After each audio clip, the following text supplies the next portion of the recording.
Assalamualaikum warahmatullahi wabarakatuh. Perkenalkan, nama saya Cika Menda Sukmana. Saya dari MN18G. Di sini saya akan memaparkan tugas laporan kerja praktek dengan judul Implementasi Sistem Informasi Keuangan pada Sistem Pembayaran Klaim dalam Jaminan Pensiun pada BPJS Ketenagakerjaan. Sebelumnya saya ucapkan terima kasih kepada Ibu Santi Pertiwi Harisandi SENM selaku dosen pembimbing saya, juga kepada staf BPJS Ketenagakerjaan serta teman-teman saya yang telah menerima serta membimbing saya selama kerja praktek. Alasan memilih judul yang berhubungan dengan tempat kerja praktek, yang pertama judul yang diambil sebagai judul laporan yaitu berdasarkan program jurusan untuk praktek kerja industri. Kedua, judul yang diambil sesuai dengan penempatan yaitu bagian keuangan dengan mempelajari sistem pembayaran pada klaim jaminan pensiun selama kerja praktek. Di sini ada gambaran umum perusahaan. Yang pertama, sejarah BPJS Ketenagakerjaan. BPJS Ketenagakerjaan merupakan badan hukum publik yang diberikan wewenang oleh negara untuk memberikan jaminan terhadap tenaga kerja di seluruh Indonesia. Program BPJS Ketenagakerjaan meliputi jaminan kecelakaan kerja, jaminan kematian, jaminan hari tua, serta jaminan pensiun. Program jaminan sosial merupakan salah satu tanggung jawab yang kewajiban negara untuk memberikan perlindungan sosial ekonomi kepada masyarakat. Di sini juga ada logo BPJS Ketenagakerjaan. Nah, di sini ada profil BPJS Ketenagakerjaan, nama perusahaan BPJS Ketenagakerjaan Cabang Purwakarta, tanggal berdiri 1947 sampai dengan sekarang, alamat di Jalan Terusan Ibrahim Sandilaga nomor 14, Kabupaten Purwakarta, Jawa Barat. Jenis perusahaan Badan Penyelenggaraan Jaminan Sosial.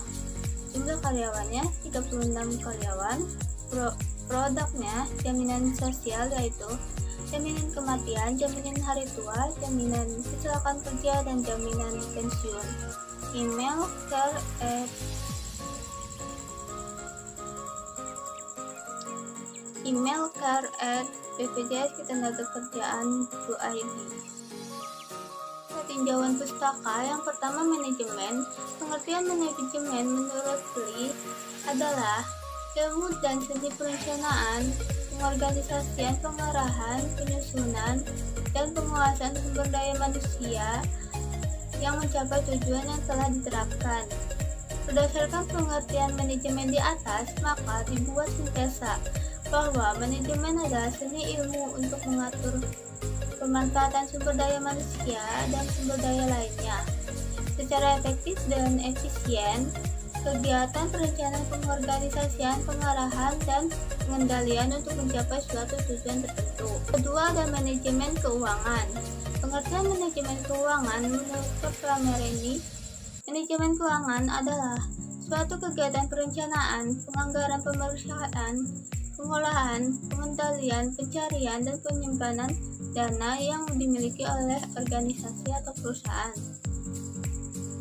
Berdasarkan pengertian manajemen keuangan di atas, maka dapat dibuat sintesa bahwa manajemen keuangan adalah manajemen yang mengatur segala hal yang berhubungan dengan masalah keuangan dan pendanaan. Ketiga, ada sistem pembayaran. Pengertian sistem pembayaran menurut Wing Wahyu Winarto, sistem pemrosesan transaksi atau Transaction Processing System atau TPS, merupakan sistem informasi yang fungsi utamanya adalah mencatat transaksi yang terjadi dari dalam perusahaan atau organisasi. Selanjutnya, ada tujuan dari KP yang dilakukan oleh mahasiswa adalah yang pertama, membangun mahasiswa yang siap menghadapi permasalahan dan tantangan dunia kerja, serta memiliki kemampuan untuk menganalisis permasalahan dalam lingkup teknologi. Yang kedua, mendapatkan pengetahuan dan pengalaman ilmu yang sesuai dengan di lingkungan kerja. Sebenarnya, yang mampu memberikan umpan balik perkembangan keilmuan di dalamnya. Jika mendapatkan data-data yang dapat diangkat menjadi masalah untuk disusun dalam proposal tugas akhir. Metode yang digunakan yaitu metode deskriptif dengan melakukan observasi dan wawancara terhadap pegawai di kantor BPJS Ketenagakerjaan. Di sini ada tugas-tugas yang dilakukan selama kerja praktek. Yang pertama, mencatat dan mencetak rincian saldo jaminan pensiun. Yang kedua, mencatat data iuran klaim jaminan pensiun. Yang ketiga, memasukkan data laporan validitas. Selanjutnya di sini ada uraian pelaksanaan kerja praktek. Yang pertama ada tugas utama, tugas yang dilakukan pada saat kerja praktek di BPJS Ketenagakerjaan, yaitu yang pertama membuat rekapan data daftar transaksi iuran. Pertama yang diberikan kepada penulis adalah penulis membantu staf keuangan dalam melakukan rekapan data daftar transaksi iuran di BPJS Ketenagakerjaan. Rekapan data transaksi iuran dilakukan berdasarkan dengan menggunakan Microsoft Excel. Yang kedua, memasukkan email yang tercantum di data daftar transaksi iuran. Selanjutnya, penulis diberikan tugas untuk menginput dan mengecek email yang tercantum di data daftar transaksi iuran tersebut. Yang ketiga, mengecek dan mencetak hasil iuran klaim. Tugas selanjutnya yang dilakukan oleh penulis di BPJS Ketenagakerjaan yaitu mengecek dan mencetak hasil iuran tersebut. Selanjutnya ada tugas pendukung. Yang pertama, merekap kearsipan data jaminan sosial. Mengarsipkan data-data jaminan sosial, kumpulan data yang digunakan secara manual atau tertulis. Hal ini bertujuan agar semua data terkumpul dapat tersusun rapi dan memudahkan untuk mencari jika data yang hilang di komputer ataupun laptop maka dapat dicari, dibukukan yang dicatat manual. Yang kedua, menyusun dan merekap data iuran klaim jaminan sosial. Menyusun dan merekap data iuran klaim jaminan sosial, jaminan kecelakaan kerja, jaminan kematian, jaminan hari tua, dan jaminan pensiun bertujuan untuk mengumpulkan data-data yang sudah terkumpul dan mendapatkan anggaran jaminan sosial bagi penerima bantuan iuran. Yang ketiga, memasukkan data laporan validitas dan kelengkapan data PK atau pemberi kerja atau BU, badan usaha besar dan menengah, bertujuan untuk mengetahui peningkatan kualitas data dan ketepatan BPJS Ketenagakerjaan. Ini ada permasalahan dan solusi. Permasalahan yang ada pada BPJS Ketenagakerjaan tersebut ialah ada banyaknya peserta ingin mengetahui bagaimana sistem informasi keuangan pada pembayaran iuran klaim jaminan pensiun yang diadakan oleh BPJS Ketenagakerjaan. Dari beberapa masalah yang sudah terjadi, salah satunya juga pada sistem informasi manual, ada banyak data peserta pensiun yang salah karena jumlah penduduk di Purwakarta yang cukup banyak. Dan data diri peserta sangat mengklaim jaminan pensiun tidak akurat dalam proses pencarian iuran tersebut. Tidak sama dengan jumlah uang yang telah diiurkan secara otomatis oleh pihak perusahaan kepada BPJS Ketenagakerjaan.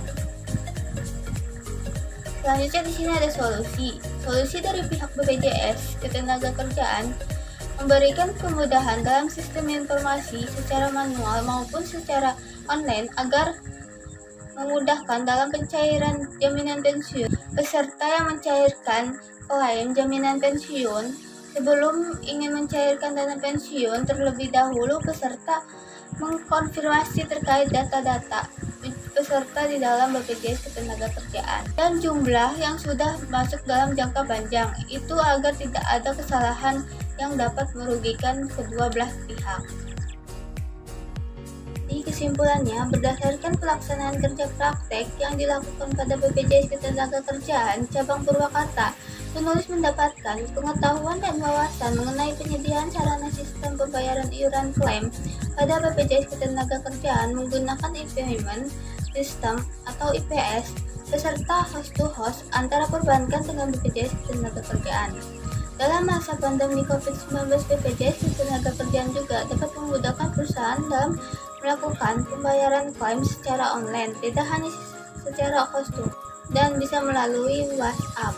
Namun dari beberapa masalah yang sudah terjadi, minimnya pengetahuan dan wawasan peserta dan kesalahan entry data peserta maupun jumlah iuran peserta. Dari sini peserta maupun BPJS menyeimbang kesalahan dan kekurangan bagi peserta yang ingin mengklaim iuran jaminan BPJS. Saran bagi kantor BPJS. Kantor BPJS Ketenagakerjaan harus melakukan peningkatan dan pelaksanaan terhadap pengawasan pada praktek dalam menjalankan tugas dengan baik. Yang kedua, adanya pihak BPJS Ketenagakerjaan meningkatkan rasa antusias terhadap peserta kerja praktek. Yang kedua, bagi Fakultas Ekonomi dan Bisnis Universitas Buana Perjuangan Karawang. Yang pertama, memiliki lebih banyak rekomendasi perusahaan atau instansi pemerintah yang sebaiknya dipilih oleh mahasiswa. Yang kedua, menjaga hubungan baik dengan perusahaan pemerintahan tempat mahasiswa melakukan kerja